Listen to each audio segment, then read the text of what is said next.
cristianos deben estar dispuestos y preparados para sufrir por hacer el bien con una actitud de esperanza. Estamos en la segunda parte de un solo sermón que lleva por título, como decía mi hermano Yair, Sufriendo por hacer el bien. Y es un pasaje que, si usted ha leído y le ha puesto atención cada vez que hemos pasado por él, presenta hartos desafíos. Esa es la verdad. Muchos teólogos a lo largo de la historia han debatido sobre varias de las ideas que aquí el apóstol Pedro expresa y no hay consenso. Solo en uno de los puntos que vamos a ver vi al menos 5 interpretaciones diferentes y cada una de ellas tenía una serie de diferencias. Así que es un pasaje desafiante y necesitamos, como recordaba mi hermano Yair y como lo decía la semana pasada, mantenernos con la vista fija sobre este propósito para ir viendo cómo las ideas se ordenan constantemente mientras miramos a esta idea. Tenemos razones para sufrir con esperanza. Y hoy precisamente, además, estas razones vienen de la mano de Cristo. Con eso claro podemos entonces ir interpretando y ordenando las ideas de acuerdo a lo que entiendo la palabra nos quiere decir. Y si lo logramos, saldremos de aquí muy animados y reconfortados, porque la palabra de Dios logra esto. Bien, ¿de dónde venimos? Estamos en la segunda parte de un sermón que busca alentar a creyentes a que se mantengan haciendo el bien, aun cuando esto pueda traer consecuencias, sufrir por causa de la justicia. Pedro ya enseñó desde el verso 10 en adelante que aquellos que perseveren en hacer el bien podrán gozar de días buenos. Veríamos de aquello con el sermón anterior del pastor Julio. Y luego él retóricamente preguntó: ¿y quién les podrá hacer daño a ustedes si demuestran tener celo por lo bueno? Y cuando hace esta pregunta, él da a entender de que no es esperable y que no es normal, no es normativo que las personas sufran cuando hacen el bien. Sin embargo, luego de aquello ya nos comienza a introducir decididamente en la idea sobre la cual estamos hoy. Verso 14, pero si aún sufren por la justicia, dichosos son, bienaventurados son cuando sufren por hacer lo bueno. Por la dureza del corazón de los hombres, por la corrupción de este mundo, por la acción del enemigo de nuestras almas, Satanás, el diablo, los creyentes, que estemos dispuestos a obedecer al Señor y a vivir rectamente, vamos a experimentar hostilidad mientras estemos en este mundo. Y esto será en conformidad, como lo veíamos la semana pasada, a la voluntad de Dios. El mismo Pedro, capítulo 1, verso 6, la misma carta dice que aunque ahora por un poco de tiempo, si es necesario, tengáis que ser afligidos en diversas pruebas. Pedro está sembrando esta semilla de lo que ahora empieza a cosechar. Y el sufrimiento de los creyentes es parte central de nuestro discurso evangélico. Una de las grandes demostraciones de que una doctrina es sana versus una que se está corrompiendo es cómo aleja el sufrimiento de su discurso. Filipenses 1:29. Y de hecho le voy a pedir que quienes están con su Biblia puedan tratar de irme siguiendo en varias de las citas que voy a ir dando, sobre todo más adelante cuando vamos a entrar en algunas materias particularmente complejas, creo que será de utilidad. Filipenses 1:29, porque a vosotros os es concedido a causa de Cristo, no solo que crean en Él, sino que también padezcan por Él. Este es un regalo añadido al cristianismo. El propósito de este pasaje, y lo voy a estar repitiendo, los creyentes deben estar dispuestos y preparados a sufrir con esperanza cuando hacen el bien. Y ya vimos la semana pasada 4 consejos, instrucciones que Pedro da a los creyentes para que sepan cómo conducirse en medio de estas aflicciones y agradar a Dios y hacer su voluntad y glorificar su nombre. Y ahora ya nos dijo qué tenemos que hacer. Ahora nos va a dar razones para que nosotros podamos ser fieles a Dios en medio del sufrimiento. Y estas razones que nos va a dar van a ser mediante la obra y la persona del Señor Jesucristo. Y como Él, nuestro Señor, fíjese bien en esto, por medio del sufrimiento abrió un camino de victoria para todos nosotros. Esta idea, de nuevo, va a estar permeando todo lo que voy a estar diciendo porque es muy importante. Por medio del sufrimiento abrió un camino de victoria. Y aquí, esto es muy en serio, ajústese bien el cinturón, porque como usted leyó, este pasaje nos va a llevar en un intenso viaje y muy desafiante, pero muy hermoso. Debo reconocer que tuve dolores de cabeza pensando, leyendo, estudiando, hora tras hora, para tratar de que todo esto no se me escapara, porque es muy fácil que eso ocurra. Pero creo que con la asistencia del Espíritu de Dios vamos a ser bendecidos. Así que le pido, más que en ninguna otra ocasión, que no se desconcentre y que me siga, aún en los momentos que puedan ser más pedregosos en este sermón. Es muy, muy importante. Vamos a ser bendecidos y animados. ¿Para qué? Para vencer y no temer lo que el dolor y la persecución pueda hacernos a nuestras vidas. Quizás hoy no estás sufriendo por la justicia como deberíamos o como podría ser, pero en algún momento palabras como las que hoy se dirán resonarán en tu corazón y te animarán para soportar el dolor y vencerlo con esperanza. Vamos a acercarnos a este pasaje de nuevo con 4 puntos. Estas son 4 verdades acerca del ministerio de Cristo que nos ofrecen valiosas razones para estar firmes en medio del sufrimiento. 4 razones cristológicas, 4 razones del ministerio y obra de Cristo que nos van a dar ánimo en el momento del sufrimiento. Primero, que su padecimiento fue nuestra justicia. Su padecimiento fue nuestra justicia. Segundo, su muerte fue su victoria. Su muerte fue su victoria. Y tercero, su vida fue nuestra salvación. Y cuarto, su gloria es nuestra victoria. Qué hermoso, hermano. Ya me estoy emocionando. Vamos con el primero. Verso 18, iniciamos con esta razón cristológica para sufrir bien. Es que su padecimiento fue nuestra justicia. Verso 18, porque también Cristo murió por los pecados una sola vez, el justo por los injustos, para llevarnos a Dios. El verso anterior nos da el puente perfecto para entender cómo inicia esta nueva sección. Verso 17, es mejor padecer por hacer el bien, si es así, o sea, si es la voluntad de Dios, que por hacer el mal. En toda la historia de la humanidad, y escuche bien esto, absolutamente nadie fuera de Cristo pudo obrar justamente durante toda su vida. Desde Adán hasta el más tierno de los niños que está aquí presente o siendo cuidado en el segundo piso, todos han tenido una relación intensa con el pecado. Todos. La maldad del hombre y la injusticia del hombre se manifiestan continuamente ante nuestros ojos hasta el cansancio. Y esta manifestación de la injusticia del hombre no solo es externa, es interna, ¿cierto? Quiero hacer lo bueno, no puedo y hago lo que no es correcto. Y la injusticia se manifiesta continuamente. Y sabes, hermano, el juicio de Dios no va a tardarse en condenar a esta caída y pecadora humanidad. Y sobre esto también vamos a ir. Para nosotros, el sufrimiento es ante todo una experiencia naturalmente justa debido a nuestro extravío. No podemos reclamar nada a Dios cuando padecemos algún tipo de dolor. Como decía la semana anterior, de hecho es muy probable que la mayoría de nuestros dolores y angustias vengan directamente producto de nuestros pecados y de nuestra rebeldía.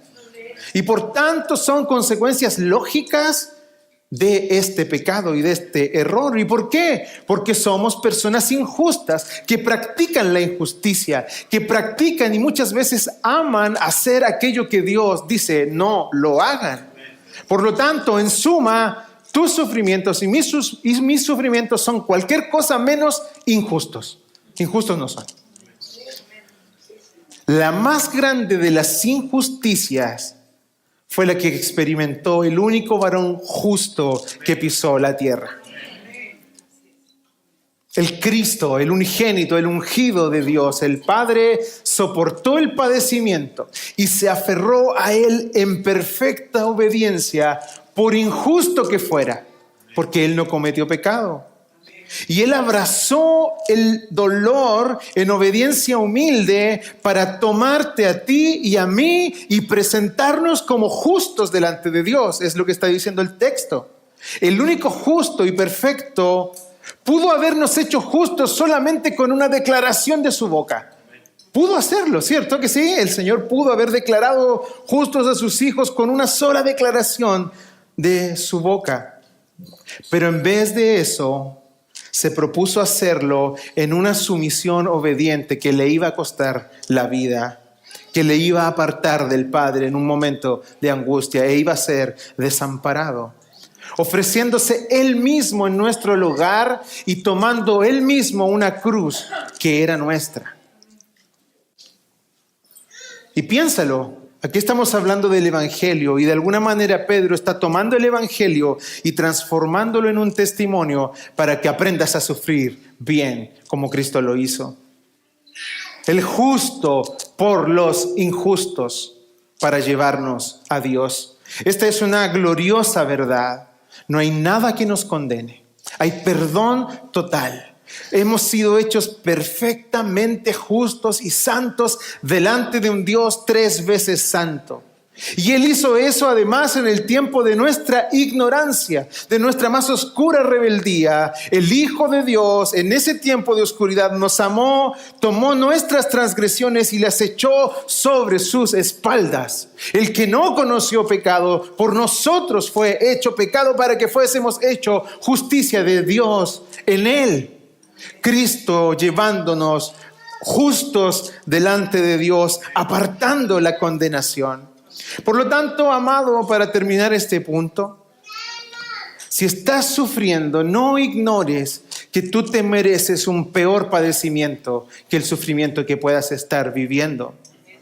Y tampoco ignores cómo aquel santo y perfecto Hijo de Dios estuvo dispuesto Él a abrazar el padecimiento más terrible e injusto para hacerte justo delante de Dios. Su dolor, y vuelvo sobre esta idea, su dolor ha sido el camino para tu justificación.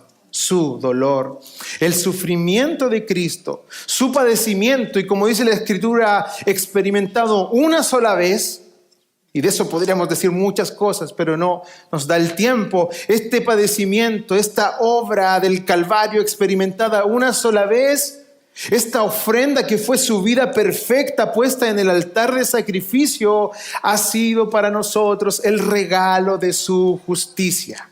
Un regalo que te permite hallar gracia delante de los ojos de Dios y no ser consumido por su ira. El justo por los injustos, para llevarnos a Dios. El sufrimiento del Salvador nos enseña que tú y yo no deberíamos tener problema también en abrazar el sufrimiento.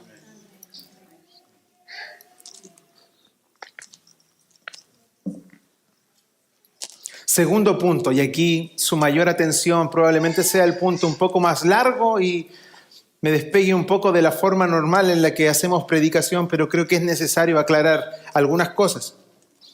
Su muerte fue su victoria. Segunda razón cristológica para sufrir, padecer con esperanza, vencer el dolor con esperanza en Cristo. Segunda parte del verso 18, muerto en la carne, pero vivificado en el Espíritu. 19, en el Espíritu también fue y predicó a los espíritus encarcelados. Primera parte del 20, quienes en otro tiempo fueron desobedientes.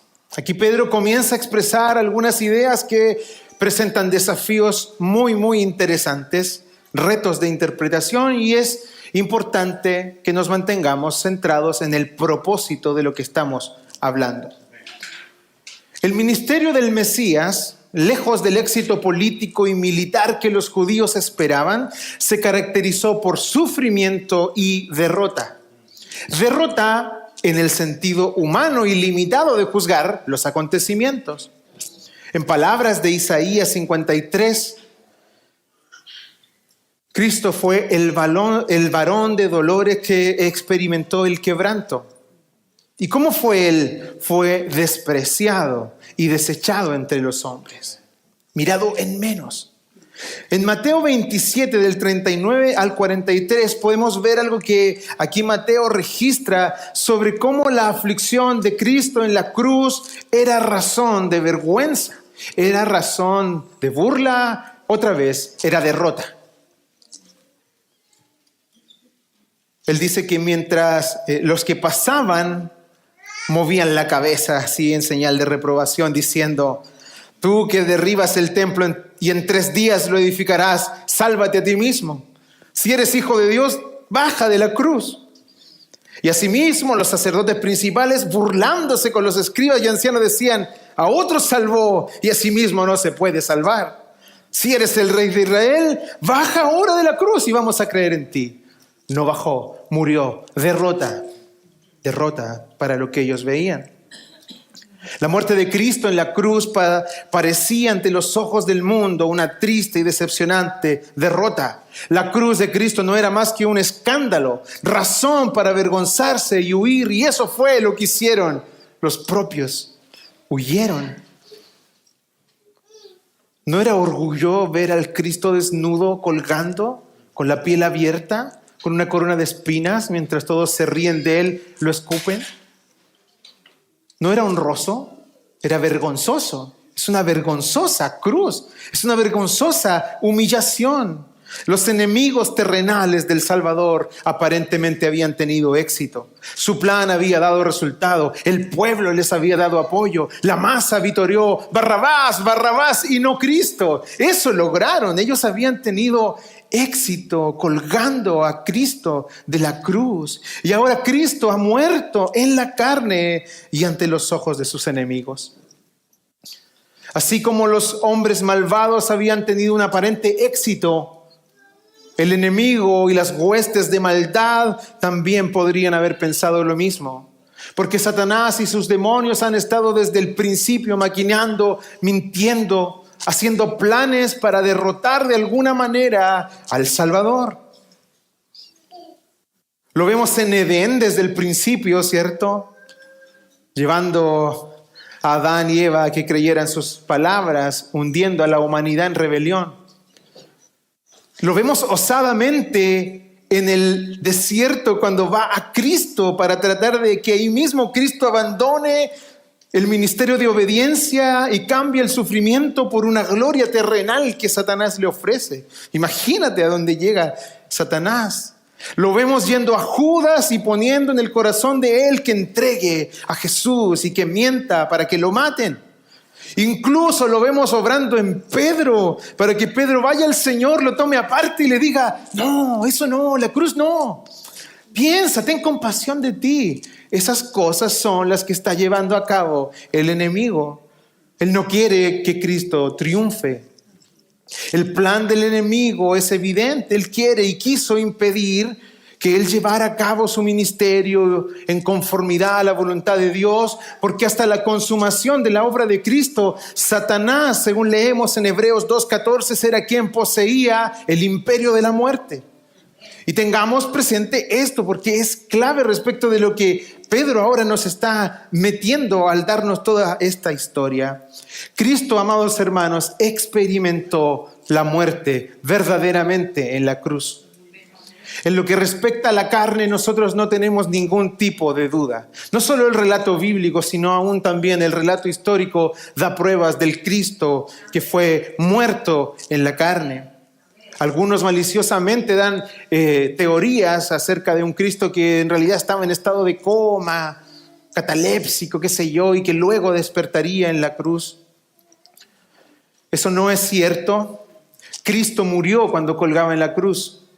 No fue necesario ni siquiera quebrar sus piernas para asegurarse de su muerte, porque cuando llegaron a hacer eso ya había fallecido, y para que se cumpliera la escritura y asegurarse, toman una lanza y atraviesan su costado. En la carne, hermanos, Cristo murió, pero en el espíritu fue vivificado. El ser eterno, espiritual de Dios Hijo jamás hubiera podido experimentar la muerte como la carne sí lo hizo.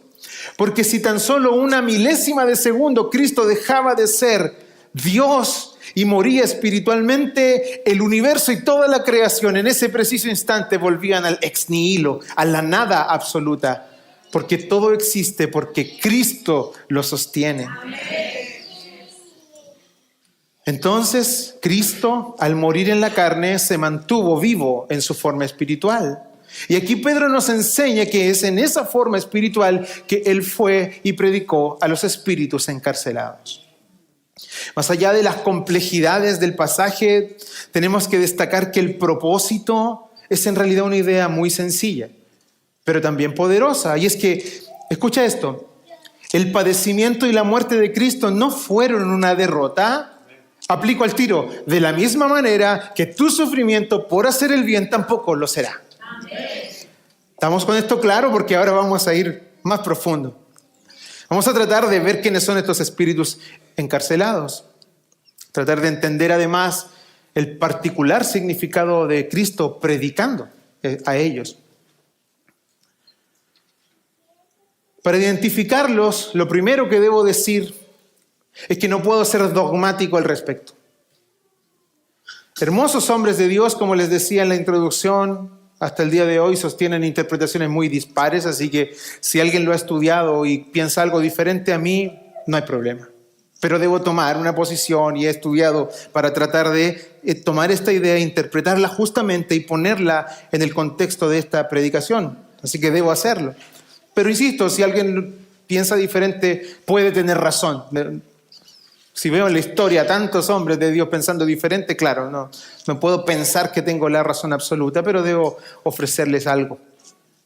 Bien, aquí estamos, hermanos, en un momento único de la historia de la humanidad. El Hijo de Dios ha muerto en la carne y aún no ha resucitado. En ese momento estamos.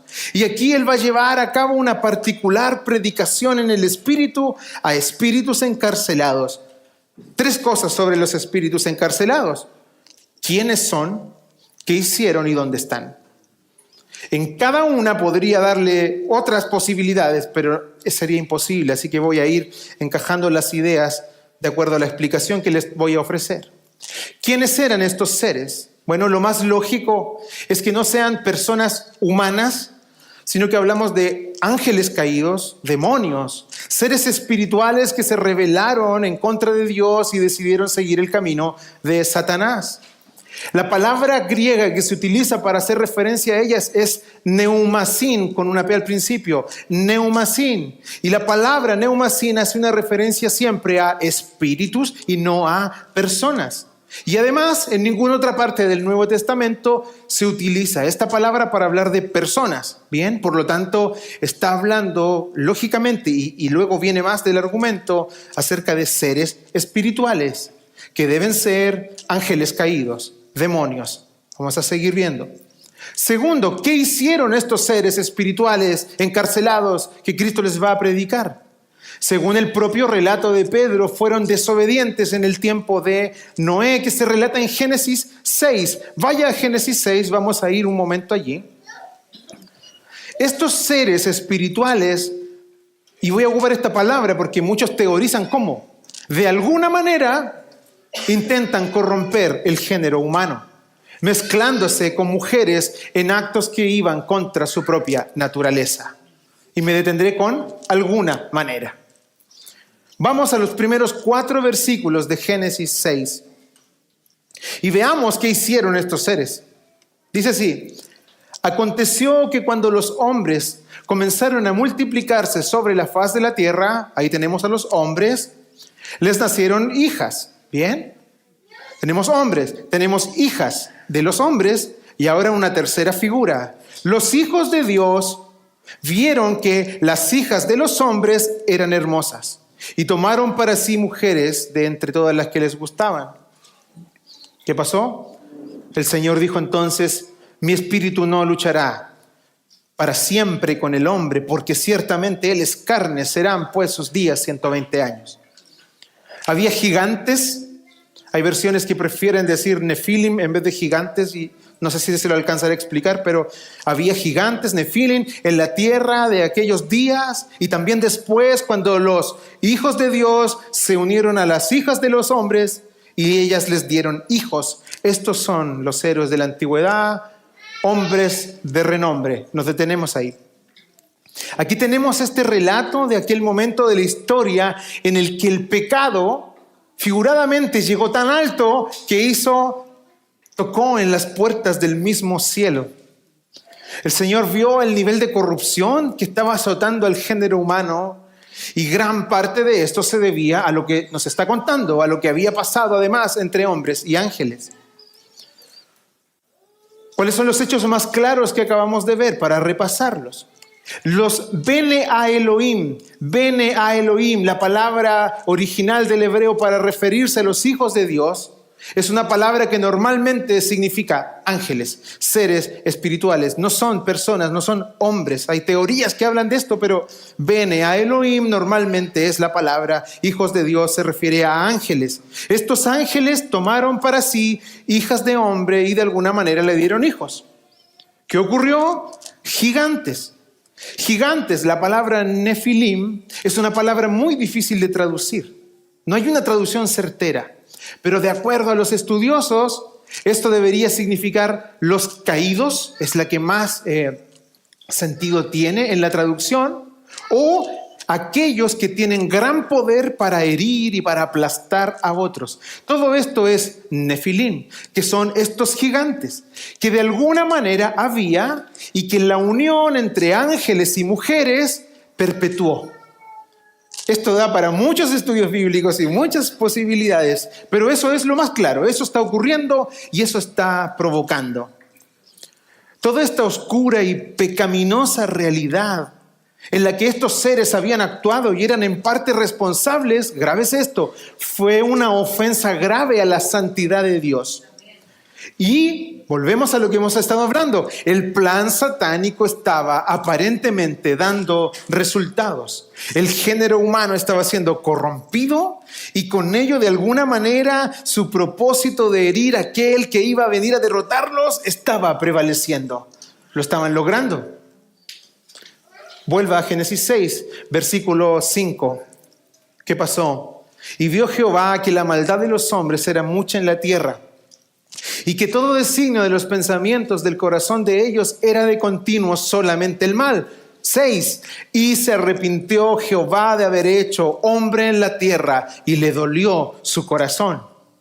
Sáltese al 11. Y se corrompió la tierra delante de Dios, y estaba la tierra llena de violencia.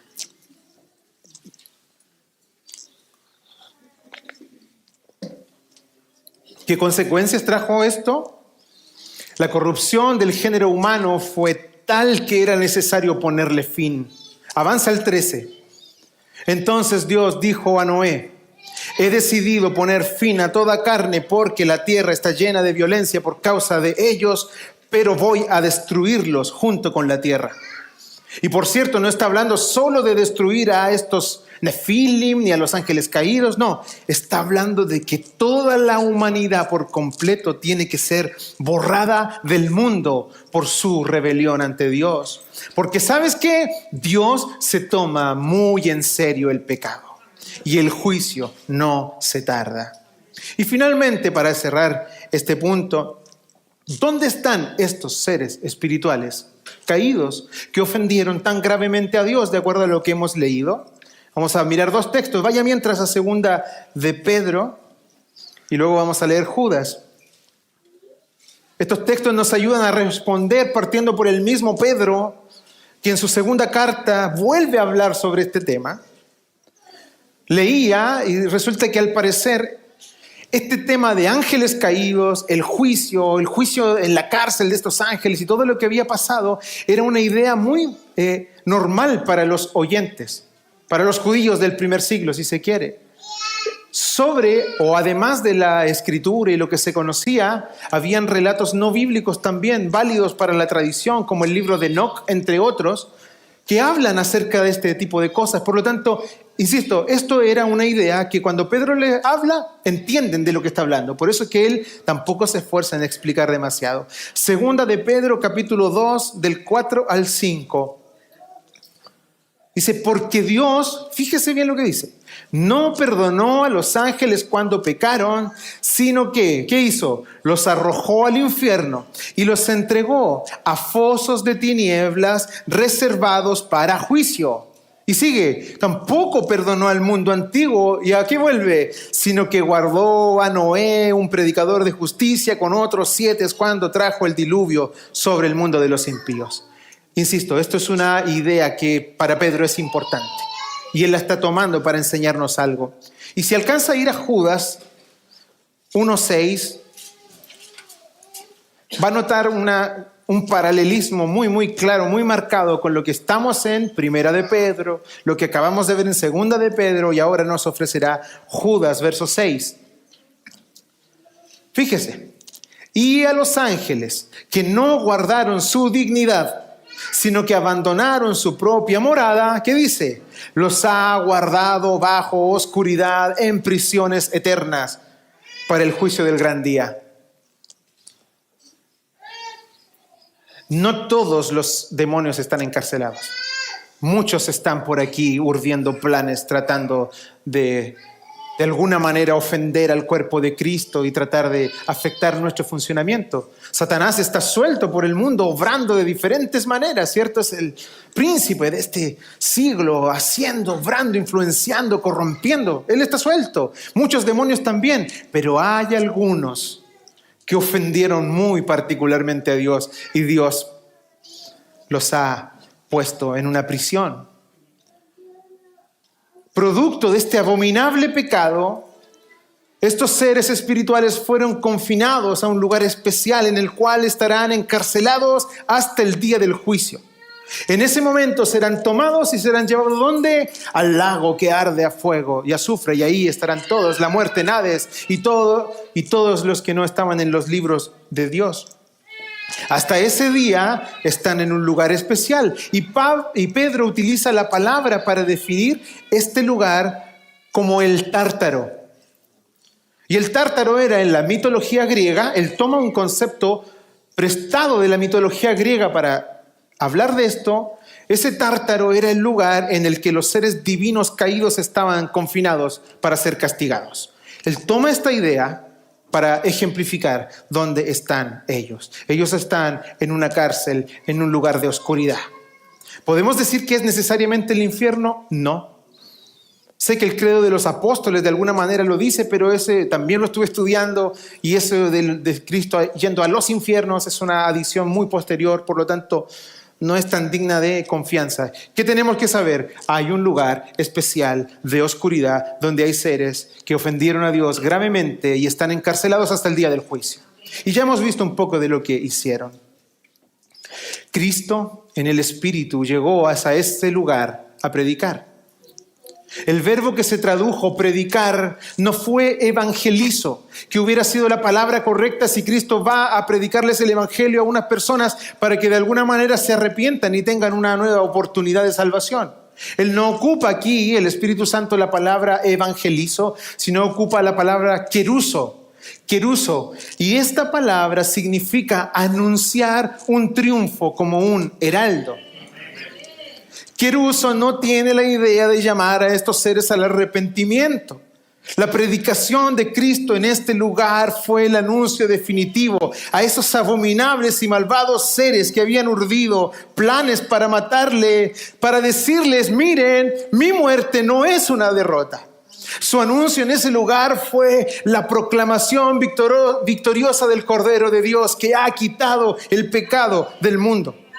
Ellos pensaron que habían ganado. De alguna manera podían creer que su plan en la superficie seguía funcionando, pero no fue así. La muerte en la carne del Hijo de Dios no fue su final. Sus padecimientos no fueron su derrota. Su cruz no fue el desenlace de una historia de fracasos. No fue así. Y en ese momento único de la historia, estos seres rebeldes lo supieron.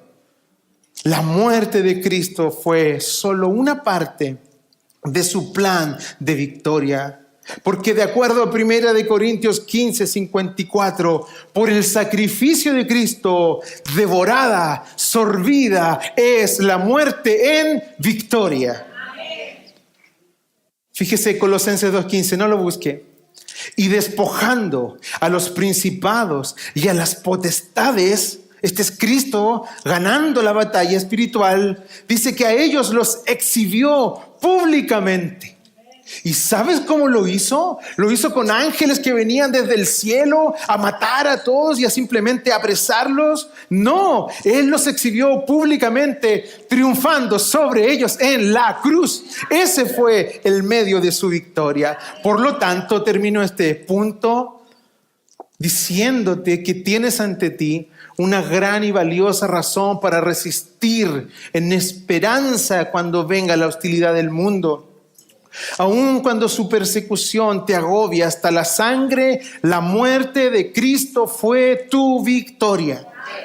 Por medio de la fe, esa victoria es tuya. Y no importa el poder del enemigo, ni la astucia y la perversidad de sus planes en tu contra, Él no prevalecerá. Porque si estás unido a Cristo, su victoria es también tuya.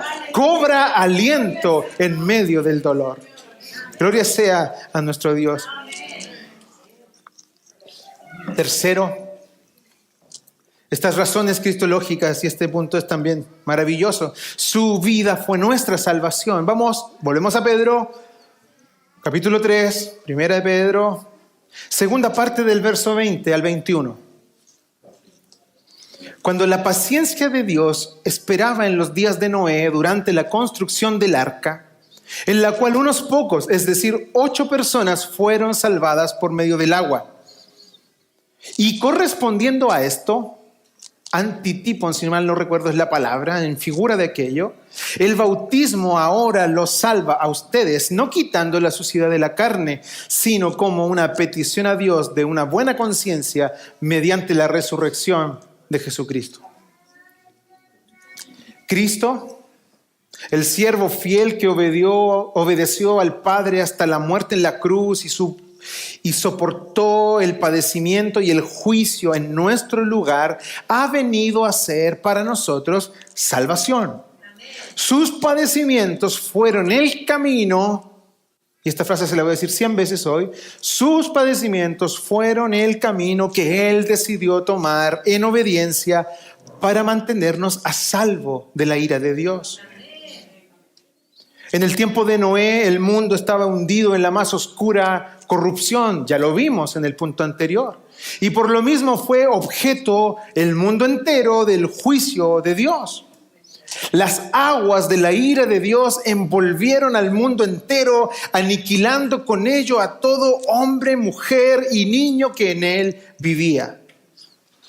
El tiempo de su paciencia, en el que nadie fuera de la familia de Noé creyó al mensaje de Dios, pone de manifiesto cuán radicalmente corrupta y dura es esta generación.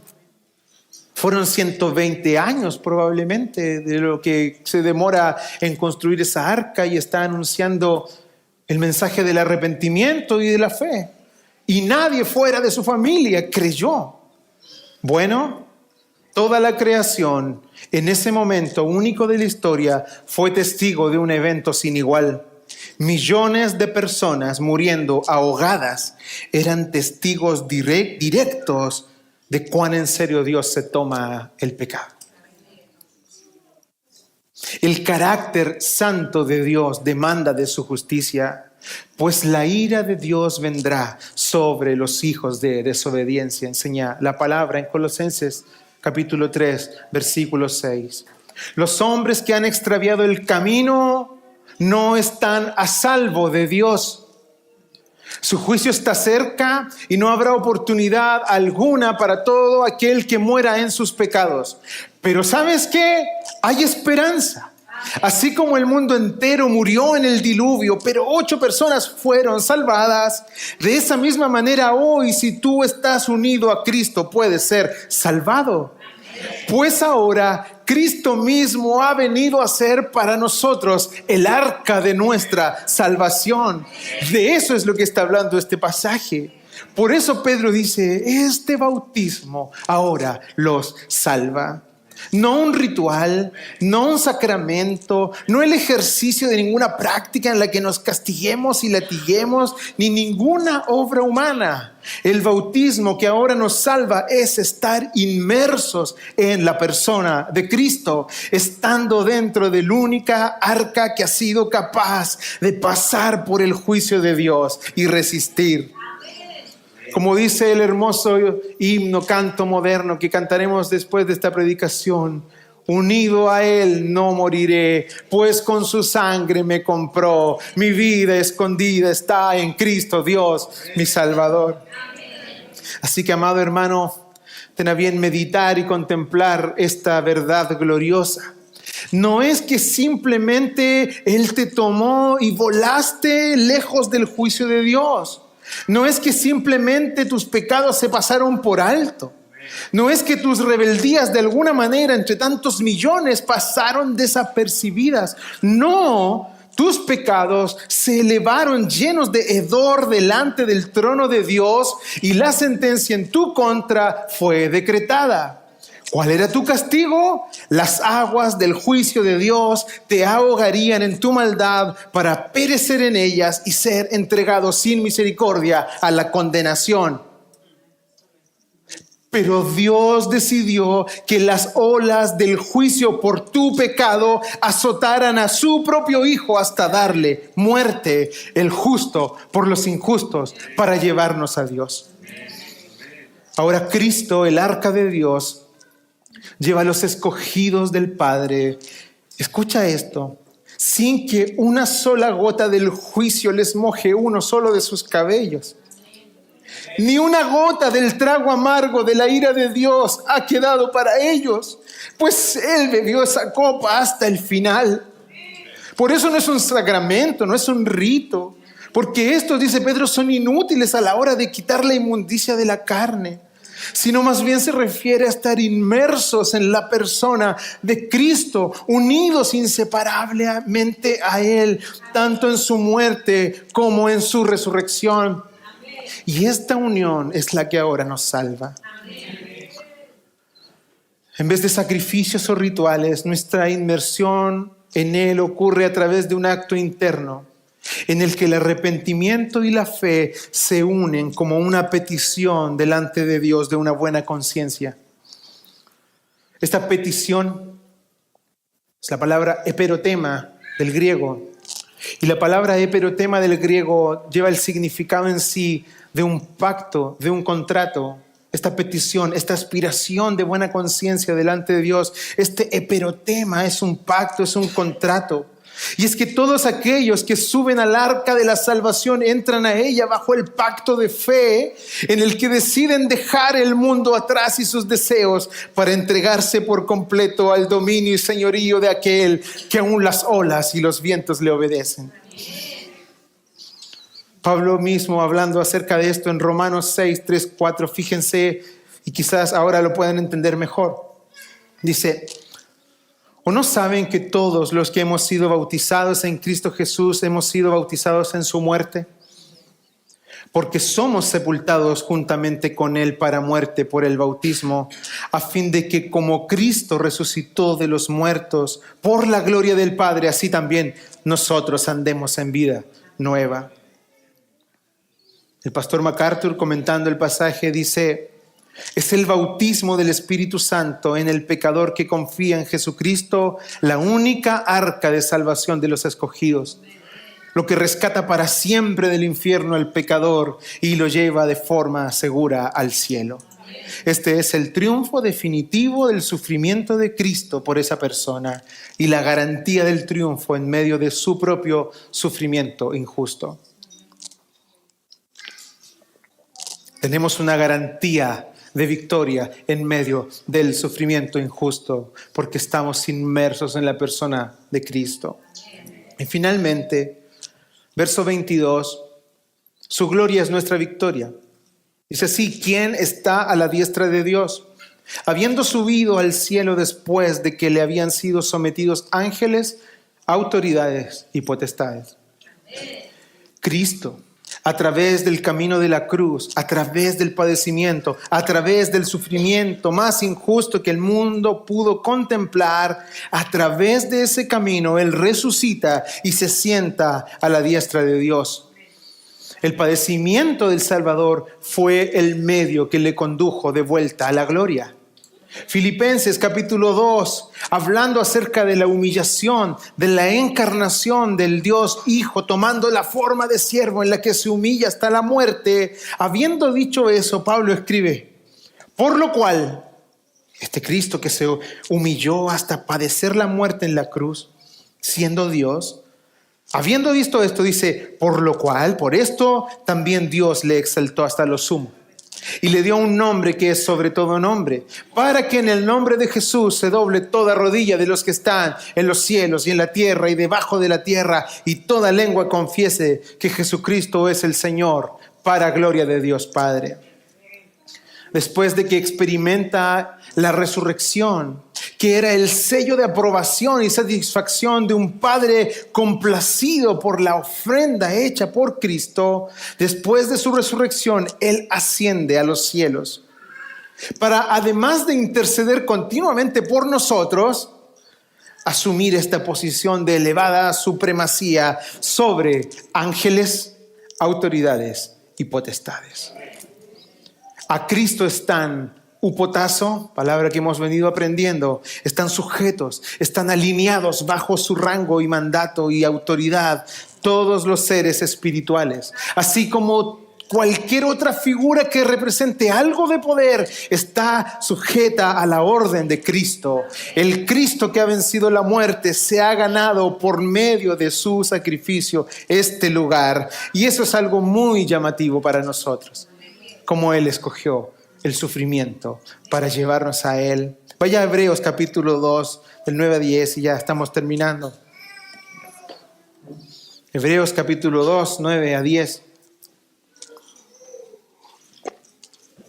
Estamos en el último punto sobre cómo la muerte, la vida de Cristo le permite alcanzar la gloria. Hebreos 2, 9, 10 dice: pero vemos a aquel que fue hecho poco inferior a los ángeles, es decir, a Jesús. ¿Cómo lo vemos? Coronado de gloria y honor. ¿Por qué? A causa del padecimiento de la muerte. Qué impresionante es esto. Él ya tenía suficiente gloria, poder, majestad para ser admirado. Pero Él fue coronado de gloria y honor a causa del padecimiento de la muerte, para que por la gracia de Dios probara la muerte por todos. Y esto es para nosotros, porque convenía que aquel, ese es Dios, para quien son todas las cosas y por quien son todas las cosas, llevando muchos hijos a la gloria, hiciera perfecto por medio de los padecimientos al autor de la salvación de ellos. Esta es una verdad asombrosa, no te puede dejar impávido, no te puede dejar vivir como lo habías hecho. El sufrimiento del Hijo de Dios, su padecimiento injusto por hacer el bien, su muerte en la cruz ha sido el medio por el cual Él ha triunfado definitivamente sobre la muerte, sobre Satanás, sobre el pecado, coronándose de gloria y honor mientras lleva muchos hijos a la gloria. El justo por los injustos para llevarnos a Dios. Amado, si estás unido a Él en el dolor, si estás inmerso en Él en el sufrimiento, si estás prendido de Él en la persecución, asimismo lo estarás en su victoria, en su gloria y en su exaltación. Con esta esperanza ahora tú y yo, aún en medio de los padecimientos más terribles, podemos sonreír de esperanza y estar dichosos de ser considerados dignos de sufrir como nuestro Salvador también lo hizo. Y antes de cerrar, déjame resumir una idea. Si estás en Cristo, tienes razones suficientes para enfrentar la injusticia con una actitud de esperanza. Si estás en Cristo, puedes tener la certeza que por Él y por su obra consumada y victoriosa, tú también vencerás la muerte y serás llevado como justo delante de Dios para gozar de su presencia favorable por toda la eternidad. Amado que hoy me oyes, no esperes más y arrójate al fiel, bendito y victorioso Salvador. Porque por un momento será su ira, pero su favor dura para toda la vida. Por la noche durará el lloro y a la mañana vendrá la alegría. Y aunque el dolor esté hoy golpeando tu cuerpo, ten fe en los triunfos de tu Salvador. Y cómo enjugará Dios la lágrima de los ojos de ellos, y ya no habrá muerte, ni más llanto, ni clamor, ni dolor, porque las primeras cosas han pasado. Por tanto, no desfallecemos. Antes bien, aunque nuestro hombre exterior va decayendo, sin embargo, el hombre interior se renueva de día en día. Pues esta aflicción leve y pasajera nos produce un eterno peso de gloria que sobrepasa toda comparación, al no poner nuestra vista en las cosas que se ven, sino en las que no se ven. Porque las que se ven son temporales, pero las que no se ven son eternas. ¿Se acuerda de Enoch? ¿Qué hace un hombre en los 1800? Que conoce los rudimentos básicos del Evangelio, plantarse con una actitud de esperanza mientras ve cómo matan a su esposa, a sus hijos, para él decir: he decidido seguir a Cristo, no hay vuelta atrás. ¿Qué es lo que hace eso? Es el Evangelio que trae esperanza y que nos da la plena convicción de que si tú y yo estamos unidos a Él, aún en medio de los padecimientos, cuánto más no estaremos unidos a Él en su victoria, en su gloria. Mira al Dios que nos lleva siempre en triunfo en Cristo Jesús y adórale como es debido. Sufre penalidades por su causa. No temas a los hombres y regocíjate en medio de tu sufrimiento con la esperanza de que por la fe estás firme, seguro en el arca de tu salvación, que es Cristo Jesús el Señor. Oremos a Él.